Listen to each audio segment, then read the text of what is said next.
This is SBR's Football Betting Daily.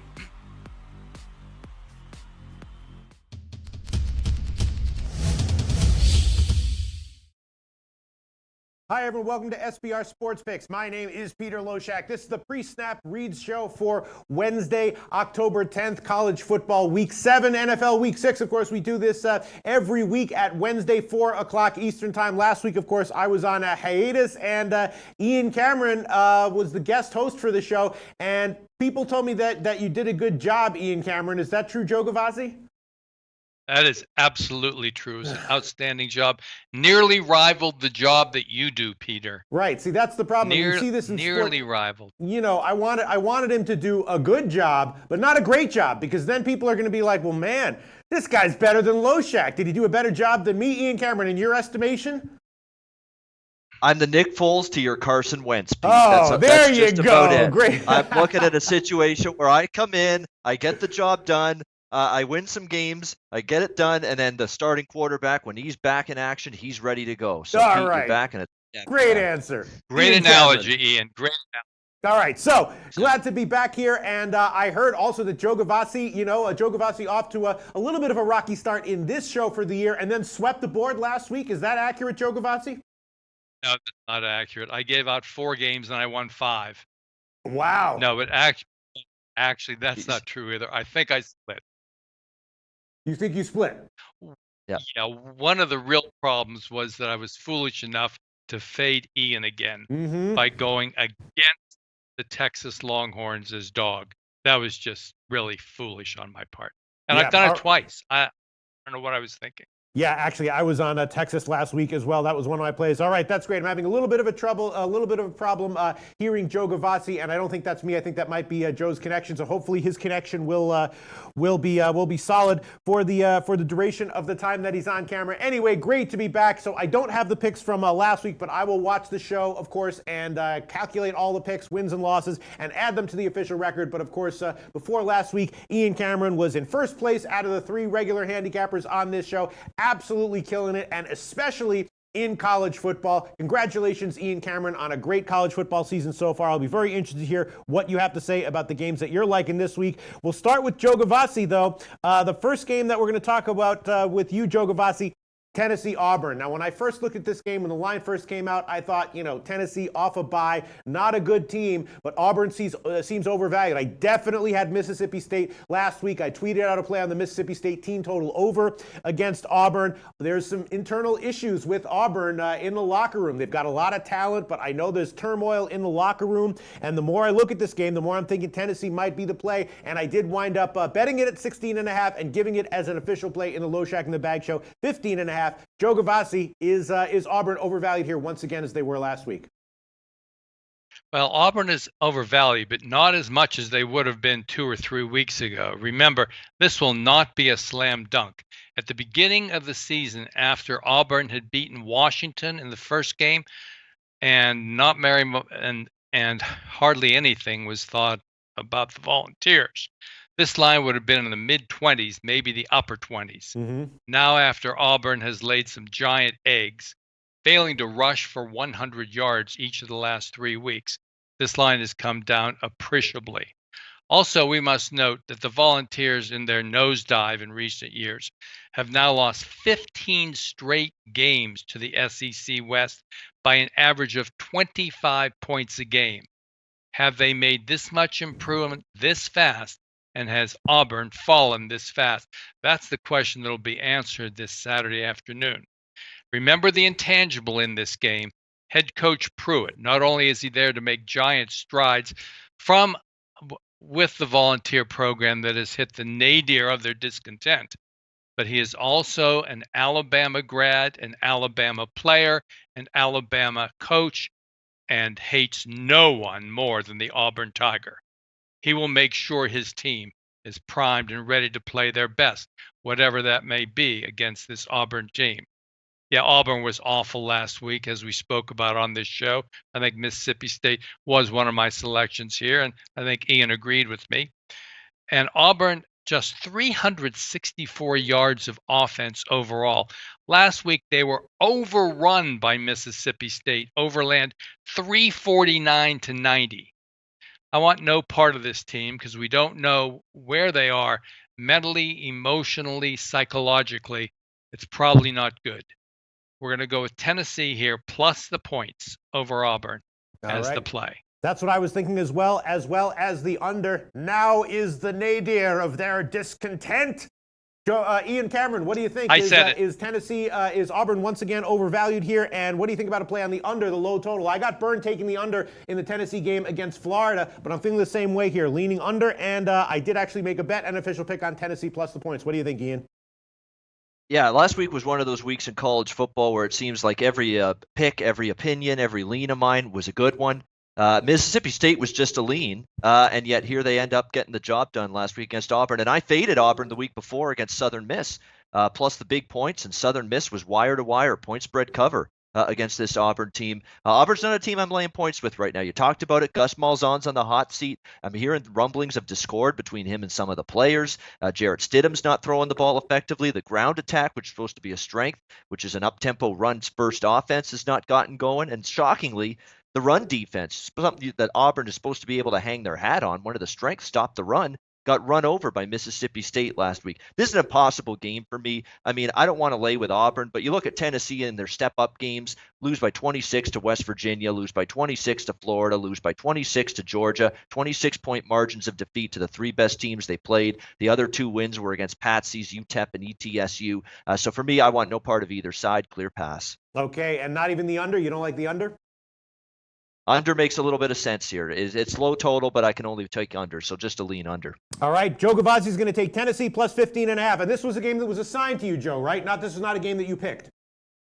That is correct. Right. Okay. So big difference there. And Joe Gavazzi, like a true professional, takes any game that we ask him to cover. Thank you so much, Joe Gavazzi. Second game that we have asked you to cover, Joe Gavazzi, Michigan State and Penn State. Michigan State having all kinds of issues, right? All kinds of injuries all over the field. Quarterback is pretty good, but a lot of injuries. The Northwestern is a good version of Northwestern, but I think at least, half of that outright loss to Northwestern, if not more, was due to just, the disarray of the Michigan State program right now. And Penn State, of course, coming off the loss to Ohio State, but off of a bye. I got to think Penn State's the play here. I'm thinking that Penn State minus 13.5, as well as the first half, might be worth a shot. I'm thinking also maybe Michigan State's going to have offensive issues here, and maybe the under and the Michigan State team total under might be worth plays as well. What's your take on this game, Joe Gavazzi?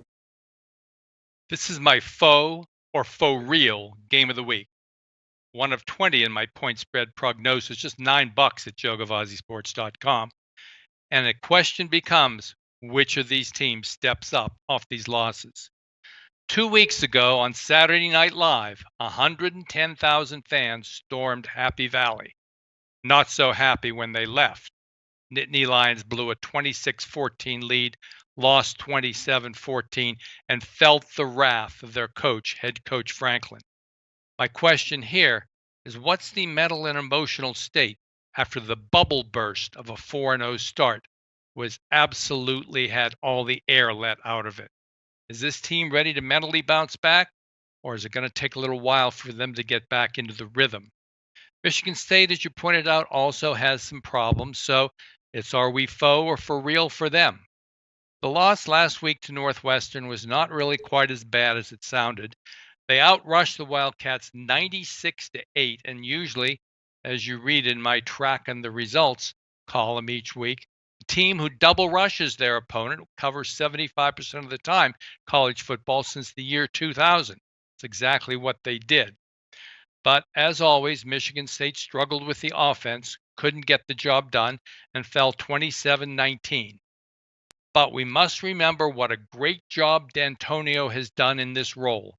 He's now 19-7 against the spread in the underdog role of late, and he's 3-1 both straight up and ATS in his matchups with Franklin the 4 years that they've each faced off with their respective teams. I like underdogs who allow just 34 and 1.3 yards per rush because it tends to make the other team one-dimensional. Michigan State can do that. I think they got a shot at this big number. I'm going to give Michigan State a shot as a 13.5-point dog with a strong defensive front. All right, we'll give you plus 13.5, minus 104. That's the current line at Pinnacle. No, I was thinking the opposite way. I think that if Penn State had to bounce back with no bye off the Ohio State loss, then I would be agreeing with you. But with the bye, I think Penn State is sitting there, getting rested, getting pissed off. I think I like Penn State on the first half. I think I'm going to make that one an official play, although there are no first half lines out right now. I'm thinking that this is not a good spot for Michigan State. Ian Cameron, I'm disagreeing with Joe Gavazzi here. I'm definitely leaning, again, Penn State full game, Penn State first half under, and Michigan State team total under. What's your take on this game, Ian Cameron? Joe, I'm sorry. I've got to do this to you here, but yeah, I kind of like Penn State here. And for all those people that think I hate Penn State and I can't stand this football team and I don't like their fans because I get people on Twitter saying you're too hard on James Franklin, you're too hard on Penn State. I'm going to give you a chance here to put me in the Penn State corner here, lay in the doubles. I don't like anything about Michigan State. I think this team's been a fraud all season long. I don't think they've played any good football as far as I'm concerned. Northwestern's a one-dimensional offense. They roll into East Lansing last week without Jeremy Larkin, very little ground attack. Leighton Thorson's been inconsistent. He passed the ball all over that Michigan State defense. Michigan State lost to Arizona State earlier this season, barely beat Utah State in their opener. There's a lot I don't like about this team, and we haven't even gotten to the injuries. Here's the injuries for this team. L.J. Scott's missed the last 3 weeks, starting running back. O-lineman left tackle Cole Chewins, another starting O-lineman Kevin Jarvis. There's a bunch of freshmen now on this O-line that are starting. They've used a different starting O-line every single week this year. Cody White, one of their top receivers, is out. This is a walking wounded Michigan State team, and that's definitely had something to do with why they haven't played up to the par and up to the standards that people expected of them late last season. Then we have the revenge situation. Michigan State won last year in East Lansing. I think Penn State wants to make up for that. The Ohio State physical and mental strain of that game and the hangover effect for Penn State would have bothered me a lot more had this game been last week, had they played last week instead of had this bye. James Franklin with a little passionate vow after the game, we're going to get this program from great to elite. We're not done yet. We're going to get better. Well, here's their chance. And if they are even the slightest bit motivated and not in hangover down in the dumps mode after losing to Ohio State, they have a chance to win this by 2 or more touchdowns here. And Lewerke doesn't do anything for me at the quarterback spot. Sorry, too slow reacting, too slow making his decisions and his reads and his progressions, bad throws at times. So, yeah, I'm going to take Penn State because if they get up big, Michigan State's not the kind of offense I trust to come through the back door. Ian Cameron, it sounds like we're in complete agreement on this one, and I even completely agree with you. If Penn State didn't have the bye, then I would be very nervous about taking him here. But I'm in complete agreement with you. I'm also leaning not necessarily on the under because Penn State might run up the score if because it is homecoming. I'm definitely leaning Michigan State team total under though, and even maybe a little bit more than Penn State on the full game. Penn State on the first half. Those lines aren't out yet, but Joe Gavazzi will take Michigan State plus 13.5, minus 104. I'd love to talk about this game a lot more, but we have a lot of other stuff to cover. And once again, this was not a game. This is a tough game. This was not a game that Joe Gavazzi requested. This is a game that we asked him to cover, and he agreed to do it. I appreciate that, Joe Gavazzi. Now let's get to 2 games that you did request to cover. First one is Temple against Navy. Obviously, these are 2 teams that are headed in opposite directions as far as their current momentum is concerned. Navy headed down, Temple headed up. Navy is, second off the bye, but off of a game where they just were not getting it done offensively. And Temple is just surging, winning in a convincing fashion, and they're a road favorite here. What's your take on this one, Joe Gavazzi? Why'd you pick this game? Well, you must know that I'll be contrary here once again, siding with the Navy team here in what can only be looked at as my ice game of the week. That means they will play with intensity, conviction, and execution, as Navy always does. And it is, yes, one of the 20 point spread prognosis games available at Joe Gavazzi Sports for only $9. That includes 5 best bets, by the way. Navy does have revenge for a 34-26 loss last week, or is it Temple dominance as they beat Navy handily in the last 2 years and shut down the option pretty good? Also, Navy is coming off that loss 35-7 to Air Force and looked really bad in doing it. But if you read my article, Riding the Value Train, also available on the website joegavazzisports.com, you'll see why Temple is one of my play against 150 favorites. Those are teams that rush for less than 150, give up more than 150, and are favorites. Those teams are 15-4 against the spread. play against this year. So we've got some thinking against the Owls here, even though there's a lot to recommend them. First of all, going back to the years of rule, this team is now on a 23-7 ATS run. Recently, they're 4-0 against the spread, covering the number by 85 points in those 4 games. For me, that begs for adjustment. Navy's now 5-1 against the spread as a home dog recently and has just 1 regular season home loss in the last 4 years. This line would have been Navy by 6 or 7 points. At the start of the year, I'm going to take the value, take Navy plus the 7 for them to get the outright victory in this game against Temple. Wow. All right. This line has gotten bet up and up and up. It opened at 4.5. It is now up to 7, so we can give you 7 minus 110. One quick just clarification. Ian Cameron, for Penn State, did you want that to be an official play? Oh, Penn State, yeah, absolutely. Definitely. Okay. Yep. So Ian Cameron will be taking Penn State minus 13. I believe it, minus 13.5. Sorry, I believe it'll be minus 109. I'll check that in a second. While I'm checking that, Ian Cameron, this Navy game is a tough one. Obviously, the momentum up till now on paper favors Temple tremendously. Joe Gavazzi expecting a reversal of that form in this upcoming game. What's your take on this one, Ian? Yeah, I think there is some value now with Navy. I mean, there's a lot of question marks about Malcolm Perry, the quarterback, but he's upgraded to probable, expected to be available for this game with that ankle injury. It is a little bit of a banged-up football team on the defensive side of the football, this Navy team. But, for Temple, it's been a pretty solid run for them. 4-0 against the spread. Joe mentioned that their last 4 games. Road win at Maryland. Cover and win at home against Tulsa. A tough, hard-fought loss against BC, 45-35. And then they crushed and rolled over ECU. Last week. But to me, Navy, it's been ugly the last couple of weeks. They lose to SMU. They lose badly to Air Force. 2-pad performances for them. But one thing we've seen from Temple, they've handled Navy the last couple of years, no question. But I'm not ready to lay 7 here with this Temple team. I'm going to grab Navy plus 7. I think this line's moved just a bit too much for me. I'll make that official here. Navy plus 7. I think it's a good situation. I think Temple just a little bit overvalued right now. Wow. Okay. See, to me, this is a very, very tough game. I was sure that you were going to pass on this one, Ian Cameron. I thought you were going to give your opinions, always well-educated and well-informed, but I thought you were going to pass. But you're taking Navy plus 7 now at minus 110 officially. I will, yep. Okay, now let's move on to the next game that Joe Gavazzi has requested, UCLA and Cal. This is a very interesting one, right? Cal looked pretty good to start the season. Now they're off of 2 margin ATS losses, and UCLA played a tough Washington team tight. UCLA, obviously a flawed team, but obviously pretty clearly, slowly but surely improving in all areas of the game right now. Based on the spot, I'd be leaning Cal, but I'm not sure if I want to lay 7 points here. I'm just not sure if I'm seeing the talent discrepancy that would justify a 7-point line here in favor of Cal. But based on the spot, I'd definitely be leaning that way. Joe Gavazzi, what do you like here? I find great value in the Cal Bears at minus 7 in what is my perception reality game of the week. Again, one of those 20 games in the point spread prognosis, JoeGavazziSports.com. Head coach Kelly has come into UCLA and playing a lot of young kids, a lot of inexperience. They failed to crack the victory column again. Last week, they only lost 31-24 to the conference bear Washington. This week, however, they face the real bear. Roar! And that would be the California Golden Bears. Golden Bears have a lot to play for in this spot. It was the end of last season when Cal went into UCLA, lost 30-27. It ended their season and prevented them from going to a bowl game.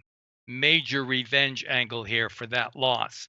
They also come off a pair of brutal losses in the last 2 weeks. 5 turnovers against Oregon prevented that victory.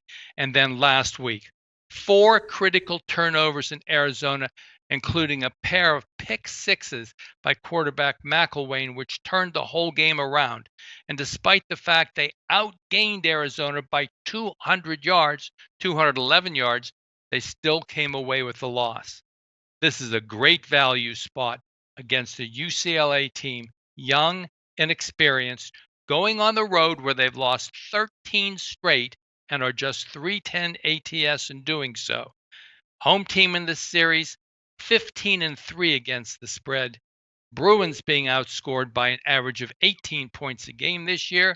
Make it the Cal Bears for me at a value price of -7. Yeah, UCLA, young, inexperienced, but improving, and with a pretty good feel for the program right now. Again, I'm agreeing with you, Joe Gavazzi. I was leaning Cal here. If UCLA was the home team here and the line was close to pick 'em, then I'd really be liking Cal here. I'm just not sure if the talent edge overall justifies this kind of a line, but I'm definitely leaning Cal. Ian Cameron, what's your take on this game? Another interesting Pac-12 matchup. Well, I'm going to lock in Cal -7 as an official pick here in this game. I was hoping I'd get a 7. Looks like we're going to get that 7.5. It dropped down to 7. Look, UCLA's making strides, and last week they did. I mean, that was a good performance against Washington. I have to think maybe Washington was sort of looking ahead to Oregon just a little bit. That was a little bit of a sleepwalk performance. Washington's got a huge game in the Pac-12 North with Oregon on the road this Saturday. You wonder if maybe they took UCLA a little bit for granted. They definitely are making strides. I mean, you got to give Thompson Robinson, the quarterback for UCLA, time, obviously, to gel in this Chip Kelly offense. First year with a totally new scheme, new system. I mean, Thompson Robinson's now in an offense that's completely different from the Jim Mora days where it was pro-style offense, run heavy. Now you're going spread, up-tempo, and throw the ball a lot more. Chip Kelly in his offense. So it's definitely a transition for UCLA. And this is where you could see signs of that transition maybe not going so smoothly. You're playing a very good Cal defense here. I really wish Cal had some kind of decent quarterback. Unfortunately, they don't. That's the only hang-up this team has. Bowers has been inconsistent. McElwain was absolutely horrendous with his decisions last week. 3 interceptions, no touchdowns in that loss. But I think Cal can win this and cover this number with defense and just avoid the stupid mistakes from McElwain at quarterback, which he should be better able to do at home as opposed to on the road here. So I'm going to give Cal a shot here, -7 here at a bargain rate after that loss to Arizona last week. Yeah, I mean, basically all your words I'm agreeing with completely. It's just your conclusions. I mean, you said, Cal, you just wish they had a better quarterback. Kind of an important position in football. And UCLA, you're saying that you think that maybe Washington was looking ahead, but I don't know. That's not really, Washington's not really the kind of program that looks ahead,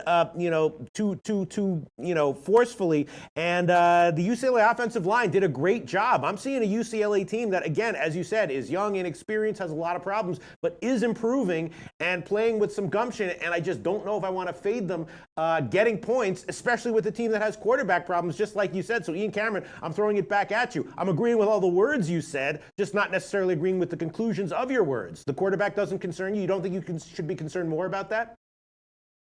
I hear you. But I think McElwain, after a bad performance like that, they're going to rein it in with him, run the football a lot more in this football game. And I think they should be able to do that. I mean, I think they're going to have some success running it, take the ball out of McElwain's hands a little bit here in this game. And UCLA, let's be honest, 2 games previously this season on the highway, lose by 28 at Oklahoma, lose by 22 at Colorado. Blown out, non-competitive results. And that's, I think, is something that makes this line look a little cheap on the Cal side.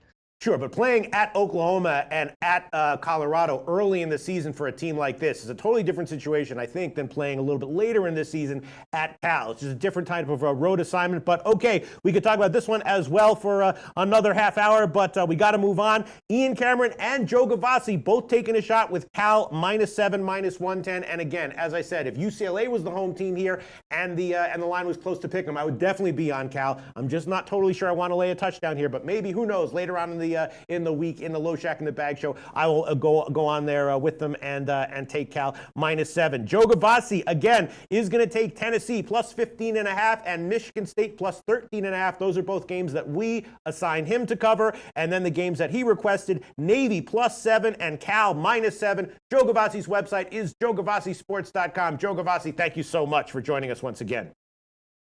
Thank you, Peter, and you too, Ian. I enjoyed it again this week. Good luck to you guys out there. Talk to you soon. Great stuff, Joe. See you next week.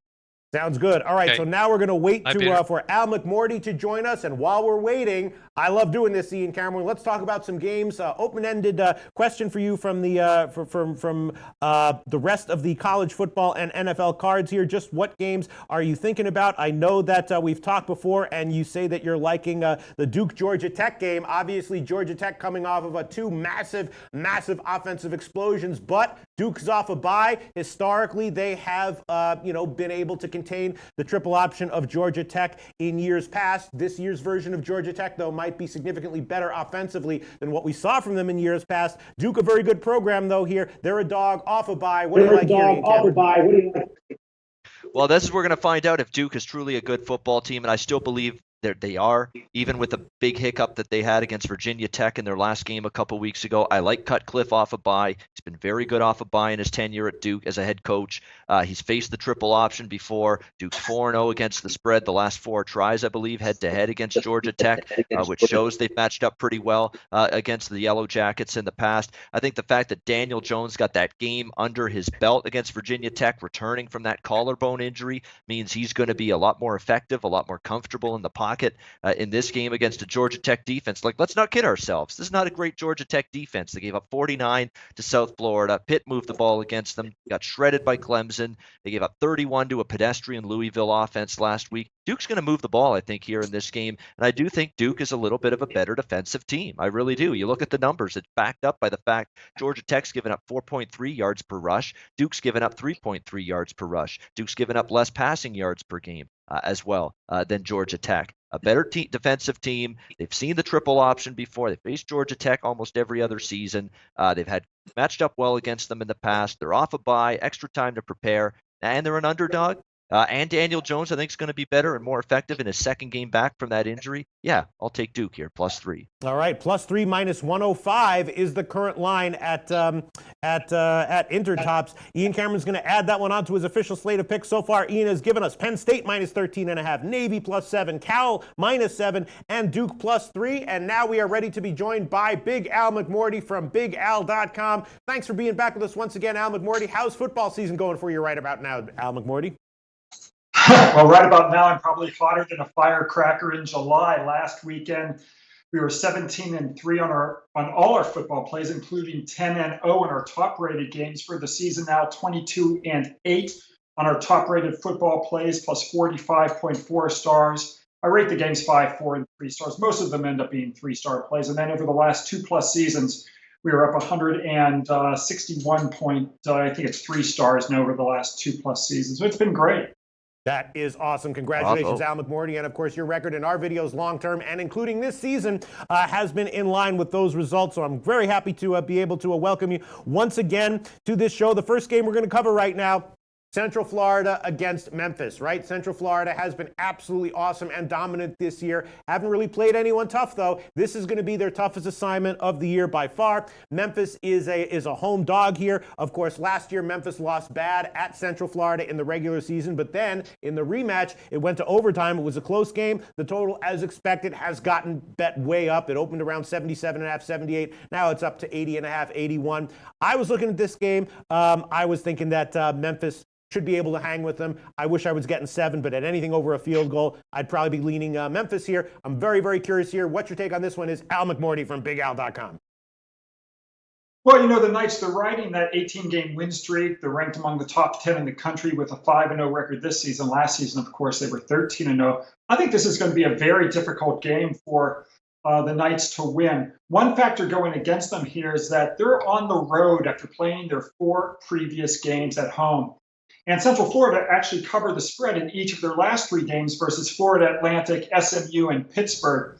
But unfortunately, Peter, road teams have covered just 38 of 107 games following 3 straight point spread wins at home, including 8 and 27. Their last 35 if they owned a win percentage greater than 850. So that's the situation here. Another factor on the side of Memphis is the fact that it's playing with revenge from a 62-55 loss in the AAC championship game last December. And winning teams playing with revenge from a postseason defeat have cashed 62.8% since 1990 when installed as an underdog. Everything points here toward Memphis stopping Central Florida's long win streak. I'm grabbing the points.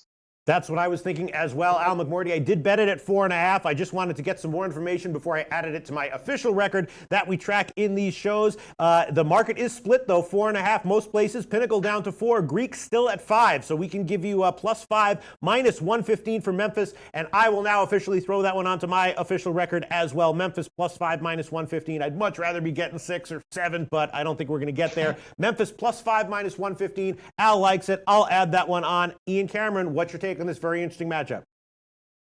Yeah, I was passing on the side all along. I had this game circled to go over the total, but it's 80.5, 81. So sometimes you just got to say the value's not there. I don't Pass, know. It's move on to the next 2018, game. Ian Cameron.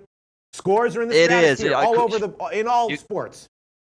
You could see 45-42. I mean, this would not shock me in the least. Plus, there's that weather system, that Michael system that's moving up the Florida Panhandle. It's not supposed to hit Tennessee right on, but it could graze right close by the state, close to game day on Saturday. So I want to keep an eye on how that weather situation is going to go. So for me right now, though, it's a pass on this game. Lean over, but not going to get there. Okay, so it's going to be a pass for Ian Cameron. Al McMorty's going to take 5 points is enough for him. It's enough for me. I did bet it. Memphis +5, -115. The second college game that we're going to discuss here with Al McMorty is another one that I did bet on the opening line, and also a play that I've already given as an official pick in the Low Shack in the Bag shows. Very, very curious to see whether Al McMorty agrees with my my play on this one. Florida against Vanderbilt. Of course, Florida popped LSU last week, and Vanderbilt, was blasted by Georgia. Florida's been very, very impressive. I shamefully admit and acknowledge that I took Tennessee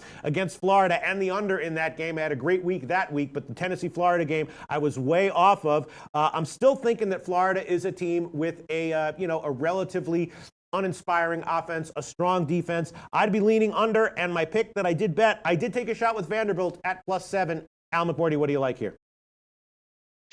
Last week I played on Florida. I had a big play on them at home versus the then undefeated LSU Tigers. But off that upset win, I look for a huge letdown this Saturday in Nashville.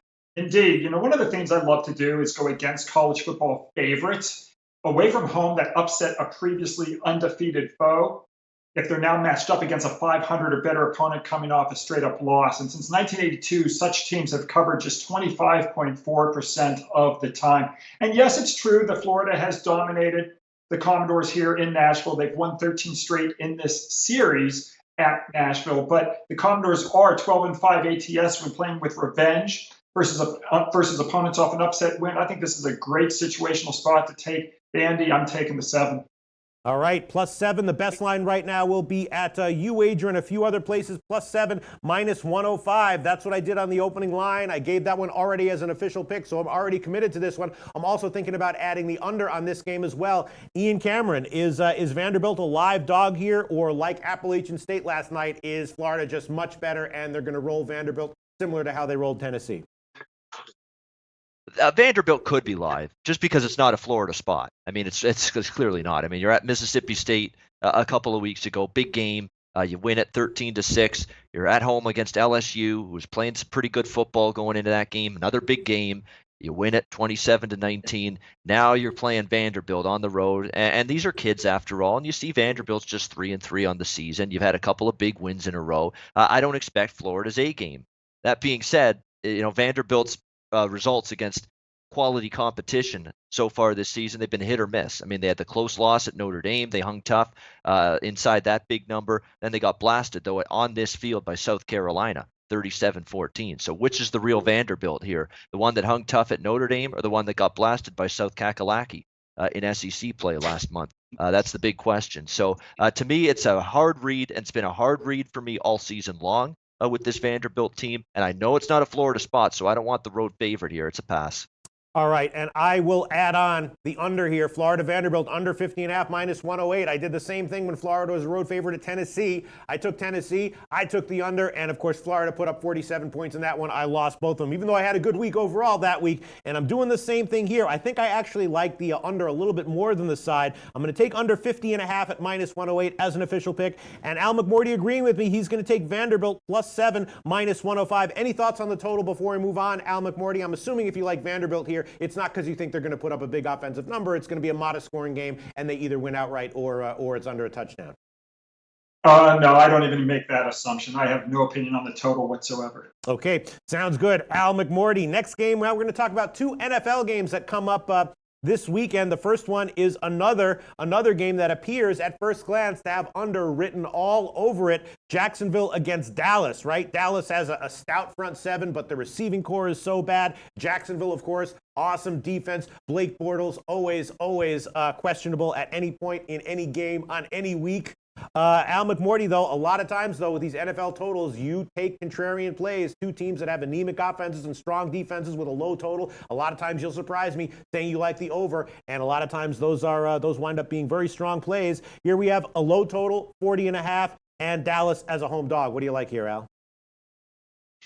Well, Peter, we're 5 weeks into this season, so I think at this time, I think it's a great time of the year to take stock of what situations are doing the best. And one of the better trends early on this year is that teams off losses by 7 or more points have cashed 20 of 27 this NFL season. Last week, the Jaguars were blown out by the Chiefs 30-14. So this early season trend does point toward the road favorite here. I know there's nothing wrong with 20 wins out of 27. We can improve our angle to a perfect 9-0 ATS if we focus solely on going against opponents that have a losing record against the spread, which indeed Dallas does. I'm going to take Jacksonville minus the points in this ballgame, Peter. All right, we'll see where this line closes. Right now it is -3, but at an underdog line, -3 plus 105 is the current line at Pinnacle. I'm really not sure what to make of this one. Obviously, Dallas has some serious issues offensively. Ian Cameron, what's your take on this game?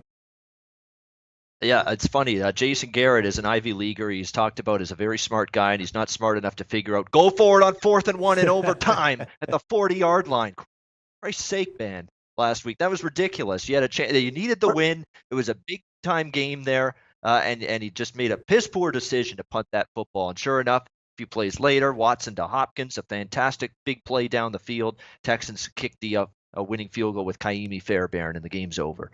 So that's what you get from Jason Garrett. I think his time is running low. I know Dallas, great defense, but their great defense, as we saw last week, is not good enough to win games all by itself anymore. You need a little offense to go with that. You need a little gumption and a little roll the dice and go for it on situations where it's 4th and 1, and this guy never does.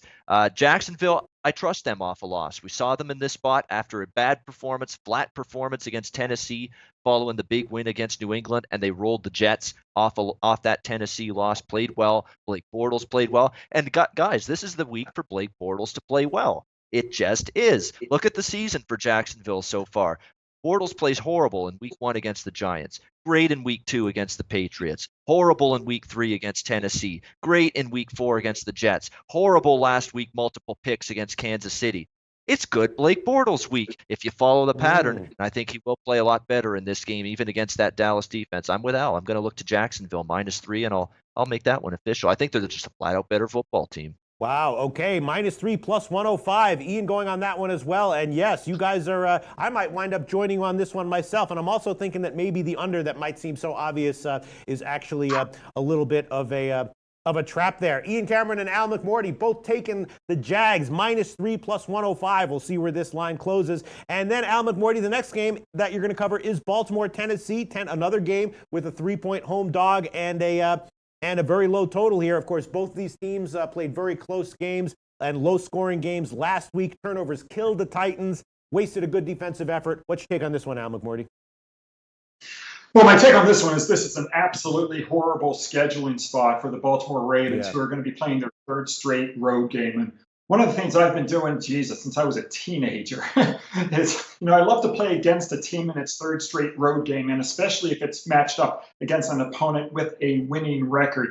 Going all the way back to 1980, these road teams are a dismal 53-91 ATS. So that bodes very well for the Titans here as the home underdog, as does the fact that Tennessee was upset as a road favorite last week. And home underdogs off an upset loss as a road favorite the previous week. Those teams are 79-53 ATS since 1980.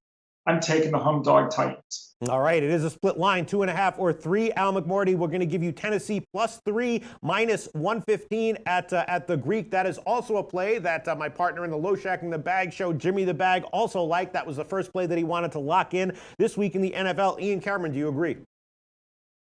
No. And I like Al. Al's a good guy, but yeah, I'll be against him here. Baltimore for me, laying the 2.5 here for me at Tennessee.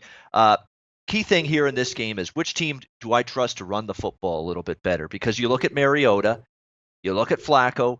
These are not guys that carry your football team offensively exclusively in the passing attack. They've got to have ground games that work, ground games that can function in order, I think, for them to be effective quarterbacks. And when you look at it from a Tennessee perspective, their grounded defense, run defense, not great. 26th in the NFL, 123 rushing yards per game. I think this is just the elixir that Alex Collins and Buck Allen have asked for. I think they can get this ground attack going for Baltimore in this game, whereas Baltimore's run defense has been absolutely sensational. 88.4 yards per game, allowed 3.9 per carry.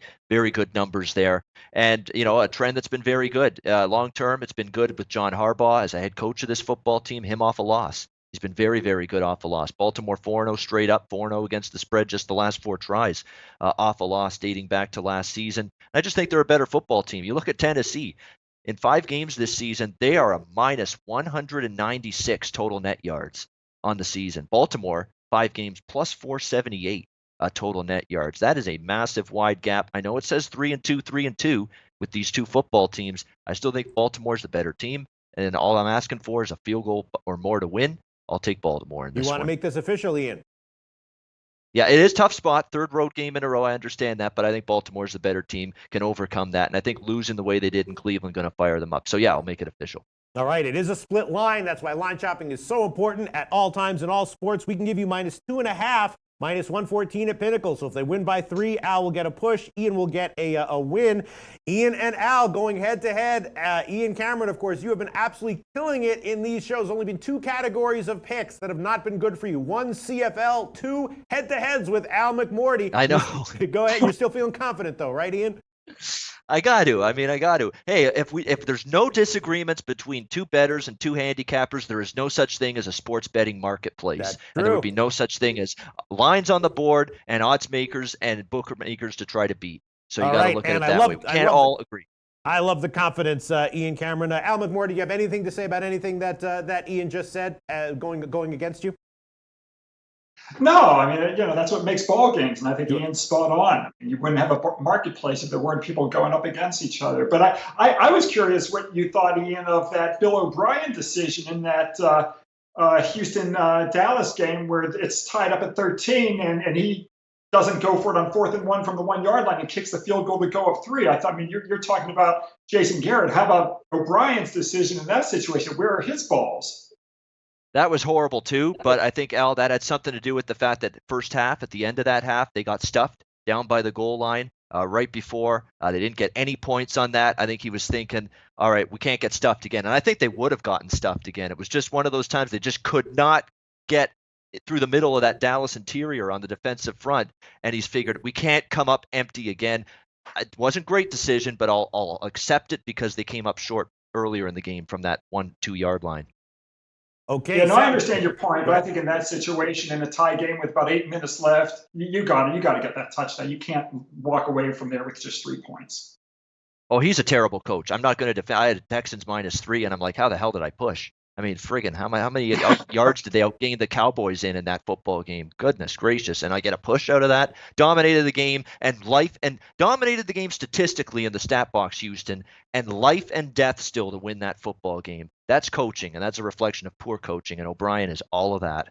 All right. Thanks so much, Al McMorty. We do have a few more minutes, and I'd like to get to some games that Ian Cameron wants to bring up. Al McMorty, if you don't mind sticking around, if you have anything to say about the games that Ian Cameron mentions, sure. Please chime in. If not, that is totally fine. Or if you have something to say but you don't want to say it for whatever reason, that's fine as well. Once again, Al McMorty is going to be on Memphis +5, Vanderbilt +7, Jags -3, and Tennessee +3. All right, so let's go to some of the games that you want to talk about. This is an interesting one, right? UNLV, Utah State. UNLV got absolutely blasted last week. Now, I think this is a pretty good program. At some point, UNLV will come in. They were off a bye last week. Their head just wasn't in the game, and they got absolutely steamrolled.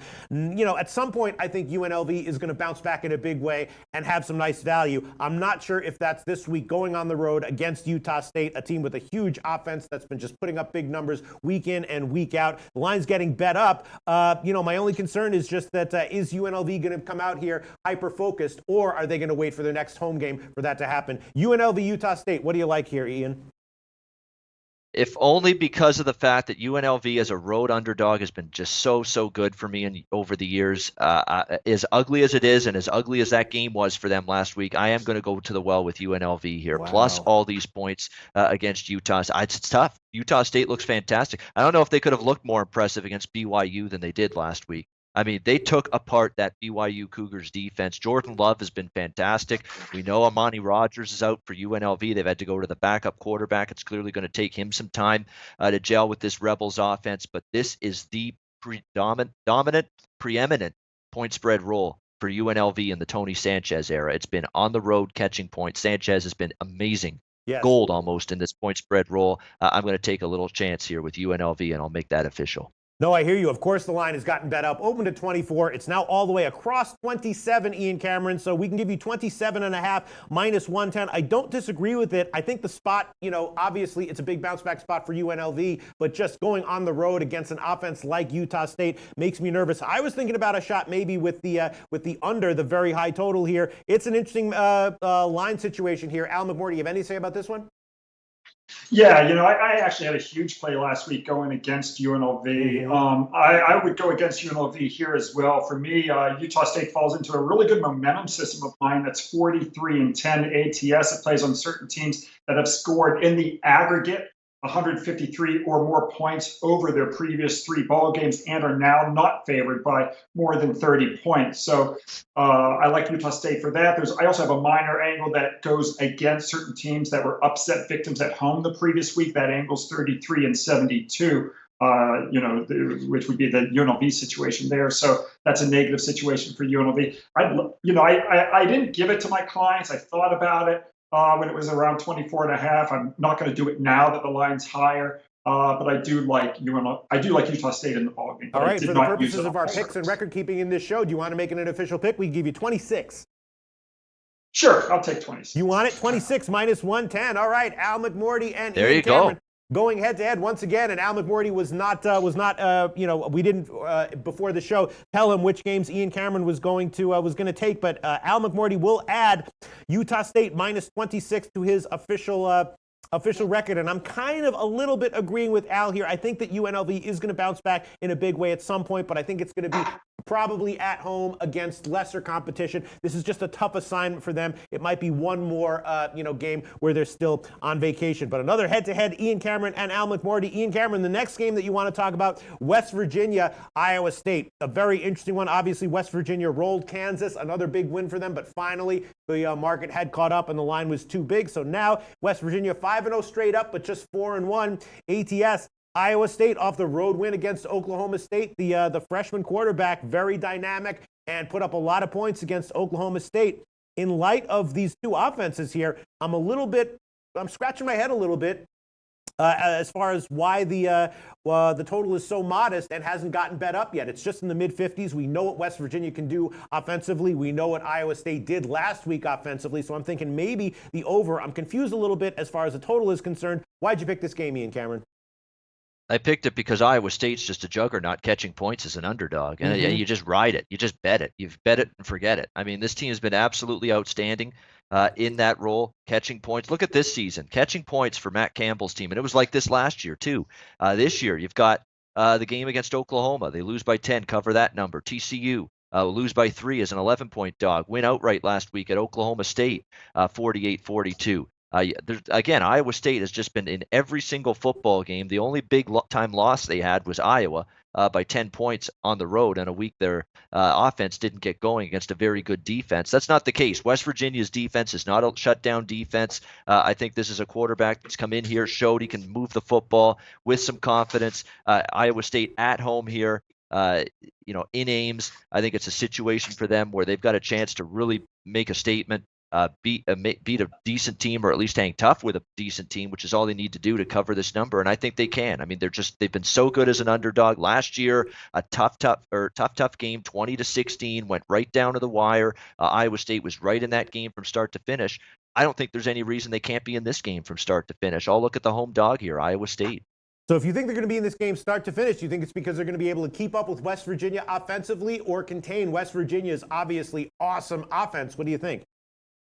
It is an awesome offense, but I think they're going to be like, I don't trust West Virginia's defense, particularly on the road. Remember, we saw them against Texas Tech. I know they won and covered that game at a big lead, but boy, I mean, Texas Tech rallied all the way back and almost stole that game. That's a concern from a team that's laying points on the road here again in this spot. So I'm going to look toward Iowa State. Again, this is a team I've repeatedly backed successfully in the underdog role last year and this year. Going to do that again here. All right. Well, it opened at 4.5. It's now up to a 6.5. There's even a few sevens at some minor books, but we can give you 6.5 minus 105, and the total, despite the offenses involved, opened at 57.5. It's now down to 55 at Pinnacle. An interesting matchup and line set. Al McMorty, what do you have to say about this, if anything? Well, I actually used this play earlier in the week at -6. I think Ian and I, for this week anyway, maybe we should bet against each other and save the juice. I know. I love this. Exactly. I think Iowa State's in a huge letdown spot after its win. Its upset win as a double-digit underdog. You have West Virginia scoring a lot of points, and as you know, Peter, I love taking college football teams that score a lot of points. And when I get a team that has scored 35 or more 3 straight weeks going up against another team that is covering the spread at a 60% win rate or better, I'm taking the offensive-minded team scoring the points. I'm going to go against Iowa State. I'm going to go against the Cyclones off that upset win. I love the spot for West Virginia. Wow. And I'll make it official. An official play, -6, -110. And actually, this is just how markets and line shopping work. You were saying that maybe you should bet against each other. I actually disagree with that, because the one thing markets offer is an ability to hit a middle. The UNLV game is a perfect example. If the line lands on 27, you will both have been proved right, and you will both win. The Jags game, Al McMorty's on the Jags. The Tennessee game, it's 3 and 2.5, and the West Virginia game even is 6 and 6.5. So there's a chance that you could both be proven right by these lines and these picks that you've given. Al McMorty will give West Virginia -6, -110, and Al McMorty, just the total on this one. Does this not make sense to you? The fact that both these offenses are so capable, and the total opened at a modest number, 57.5, and dropped to 55. I think you make a good point there. I'm still not playing the total, Peter, but I definitely see your point. It does, raise an eyebrow, right? Right. Okay, so -6, -110 is going to be Al McMorty's line there. Then 2 NFL games that Ian Cameron wants to cover. First one, Tampa Bay, Atlanta. Obviously, the question here is what is Atlanta's offense going to do here? Tampa Bay got gashed by the Bears 2 weeks ago. Now they have a bye to sit around and think about it and stew about it and maybe make some adjustments. If Tampa Bay wasn't off of a bye, and if they hadn't just gotten gashed by the Bears through the air, I'd be all over the Atlanta team total over here, 30.5. I'm just concerned that Tampa Bay is going to be like, we got embarrassed by Trubisky. Now we have a bye. Now we can get rested. Now we can game plan a little bit, and we're going to come in here and not let Matt Ryan do to us what the Bears did to us before the bye. What's your take on this game, Ian Cameron? Oh, they're not shutting down Matt Ryan in the Dome. Not a chance, this Tampa Bay team. They can talk all they want and pound their chest that, we got embarrassed defensively by Chicago. We're off a bye. They're not shutting down Matt Ryan. Matt Ryan will pick this defense apart. I'm fairly confident of that. He's got too many weapons. It's a bad secondary. He's got no pass rush. And it's a defense that I don't think much of this Tampa Bay defense. And until they get Vernon Hargraves back in that secondary, I think they're going to have trouble continuing against the pass, and I think you're going to see that on full display here. But on the flip side, I've talked about this repeatedly ad nauseum. It's a broken record now. The Atlanta defense is a mash unit. I mean, Deion Jones, Keanu Neal, Ricardo Allen, Grady Jarrett. I could even go further than that with all the attrition and all the bodies they've lost on the defensive side of the football. Now, I know this is going to be Jameis Winston's first start back this season. Could be rusty, hasn't started in a while, but he does get the bye week, time to prepare, get ready, get in tune a little bit with this offense. I'm looking at the total in this game. It's 57.5. High number, but Atlanta's going over these high numbers, especially at home, over the total of 57.5 for me, Bucks and Falcons. And I lean Atlanta from a side perspective. I think this is a bounce back spot. They got a bad game against Pittsburgh. I know their defense is shaky, but I think they can do enough to outscore Winston and the Bucks at home. So lean Atlanta, but the official play will be over 57.5. All right, over 57.5 at plus 100. That is the current line at Pinnacle. And then sounds like you would definitely be not questioning my lean to this game, which is just the Atlanta team total over. And that if I don't take it, I'm just overthinking it. Al McMorty, anything to say about this one? Yeah, I like the under in this ball game. It's a contrarian play for me. Both teams have gone over the total. Each of their last 4 games. I think the number is, it's all baked into the number at this point. I think the number is too rich. I'm going to take it under the 57.5. Although, you might want to wait till later in the week. You might be able to get a 58, but I'll take under the 57.5. You want to make that official pick? Another official head-to-head against Ian Cameron? Sure, why not? Why not if you don't It's like fun. it that much? Yeah. It's great. No, he's got a great point, though. If you like the over, bet it sooner rather than Definitely. later. If you like the under, wait until maybe even an hour or two before kickoff. You might get a higher number. Public's going to bet over in this game. They're not going to bet the under. So if you like the under, wait for the optimum value. Wow, we got a veritable heavyweight handicapping fight going on here between Al McMorty and Ian Cameron. I'm glad I'm not involved in this fight, that's for sure. Ian Cameron liking the over 57.5 plus 100. Al McMorty's going to take under 57.5 minus 110. And I am thinking about adding on later on in the week the Atlanta Falcons team total over 30.5 minus 108. Last line I saw at Pinnacle. And the last game we're going to talk about, KC and the Pats, right? KC 5-0 straight up and ATS, but now they're banged up. Pats off a long week. Is this finally where it all, where KC has to eat their first straight up and ATS loss of the year? Ian Cameron. Yeah, this is a fascinating football game. I'm still not stepping in front of KC until they give me a reason to do so. At the same time, this is dirt cheap for New England at home. Brady and Belichick, is it not? So it's a real tough game for me from a side perspective. It's 59.5 for the total. Even that's gone up since, I liked it over early in the week, but it's all gone up. But I'm going to still go ahead. I'll make it official over 59.5. Wow. I don't think New England's slowing down Pat Mahomes. It's a high number. It is, but I'm going to take it over that number. I think New England's defense is going to be challenged here. What's Patrick Mahomes shown you here in these first few weeks? That he's been able to move the ball against any defense in any stadium. Jacksonville found that out last week. He's going to have some fun, I think, against this New England team. But from a Kansas City defensive standpoint, this is still a defense that has not been very good up until last week. They're now facing Brady and this offense for the Patriots on the road. I can't see them shutting down Brady or neutralizing him a lot. High number. There are 59s out there. Find it, because 35-24 can be a common score. 59 is an important number. Over 59 Chiefs and Pats. All right. Well, this one opened at 57.5. Pinnacle is all the way up to 60, but Bookmaker and BetOnline still down at 59. So we'll give you over 59 minus 110. That's the current line at Bookmaker. Al McMorty, it's a huge total, high total. I don't know. Should this total really be in the low 60s? What do you think, Al? Well, I'm trying on my other computer here. I was trying to access this great stat I had on this game, but it doesn't look like. Let me see if I can find it here, because this one's pretty cool. No, we can give you take whatever much time you need there. Here's the stat. I was actually looking at this game, and I like New England here, and I'll make it an official pick. So the Patriots were upset 42-27 by Kansas City last year, and in the Tom Brady era, you go all the way back to September 30th, 2001. The New England Patriots are 14-0 ATS when playing with revenge from an 8-point or greater upset loss. That's one reason I like New England in this ball game.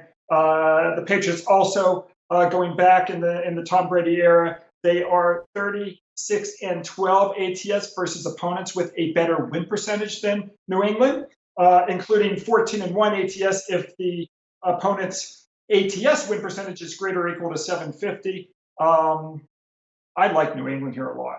Wow, this is a really tough game for me. I'm probably gonna pass on this one, but Al McMorty and Ian Cameron both giving official picks. Great friggin' show, guys. Ian Cameron and Al McMorty. Al's going to take the Pats minus 3.5 plus 101. Let's just quickly review. Al McMorty, again, Memphis plus 5, Vanderbilt plus 7, Jags minus 3, Tennessee plus 3. Those are the games that he planned on talking about and giving picks on. And then he's given picks on a lot of Ian Cameron's games as well. Utah State minus 26. West Virginia minus 6. The Atlanta game under 57.5 minus 110. And the Pats minus 3.5 plus 101. And Ian Cameron's official picks are as follows. Penn State minus 13.5. I'm agreeing with that one. Navy plus 7. Cal minus 7. Duke plus 3. Jags minus 3. Tennessee Titans -2.5. UNLV +27.5. Iowa State +6.5. The Falcons game over 57.5, and the Pats game over 59. 2 plays I've added: Memphis +5, agreeing with Al McMorty, and the Florida Vanderbilt game under 50.5 as well. Al McMorty's website is bigal.com. Al McMorty, quickly give us a plug for your website before we wrap this show up. Sure. Folks can go to bigal.com to get all of our top selections. There are 16 handicappers at the website, so not just myself. You can get winners from guys like Larry Ness and Tom Stryker, Doc Sports, Ben Burns, etc. We have 4 free plays every day at the website. Go to bigal.com. On the homepage, there are free winners from myself, Larry Ness, and Power Sports. And then there's a 4th free play on the free picks page. And, it's been a terrific season. We're up right now. We're on our top rated plays, 22-8 plus 45 stars. Over the last 2+ seasons, we're up 161 stars. Our games are rated 5, 4, and 3 stars. So folks can go to subscriptions if they'd like to join for a week, a month, 6 months, or a year. All right. Congratulations, Al McMorty and Ian Cameron, for killing it so far this year in our videos. We'll be back next week. See y'all then. Thanks, Peter. Thanks, Ian. Thanks, everyone. See you guys.